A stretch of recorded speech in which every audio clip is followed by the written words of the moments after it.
Hey, Dean Legge from Dog Post, making you a smarter Georgia fan. Breaking news just now in Athens and Tuscaloosa. Scott Cochran, the longtime strength and conditioning coach at Alabama, is headed to Georgia to work for Kirby Smart. Some context here. First of all, Tuscaloosa News breaking this story. This is one of those things that it wouldn't have been shocking 5 years ago if Scott Cochran had come with Kirby to begin with. That was really a big time, back and forth. That looked like it was about to happen, and then it didn't. But now 5 years later, I'm really not surprised that this has happened. I'm not surprised at all. Timing is always, you can't ever tell what's going to happen at any one moment in a college football offseason, that's for sure. But we're about 4 weeks from Georgia's spring practice. I don't know where Alabama is in things, but with Cochran leaving, that means Alabama's going to be without a strength conditioning coach, and Georgia will fill an on-field assistant position. So now if you're Georgia, honestly, you should have the best strength and conditioning program in the history of the world, considering how good Georgia's already is. And you add Scott Cochran, not as a strength coach, but as a person who is, in the building. So I think this certainly hurts Alabama. There's no question about that.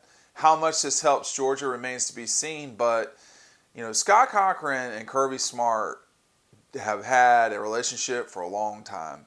And again, this is not surprising news. That it happened, when it happened, maybe a little bit surprising. That it happened did not. And that's something we talk about on Dog Post all the time, are these shades of gray, how things could be on the way over time, or was this really a surprising thing that happened? To me, no, this was not surprising. Now, what does this mean for Georgia?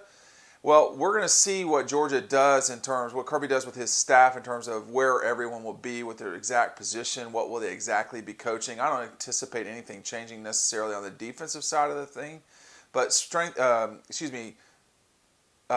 special teams could be a spot where Cochran could come in and walk into a vacant position. I don't expect him to coach quarterbacks or anything like that. So I think he's going to have a heavy hand in a lot of the things that Georgia does. It's another qualified voice that Kirby has added to his staff. In terms of Cochran's ability to recruit, I don't know what that will be like, but Kirby doesn't add folks that aren't ready to really perform and help his organization. His organization is based on recruiting and development. Everyone's is really in college football, but really recruiting and development. And so recruiting is the number one thing for him, but they've done a heck of a job of development too. So now Scott Cochran gets to move on the field. He's been at Alabama for a while now, more than 10 years, I think. So that he's moved on to a new position at Georgia, it's not really surprising or stunning.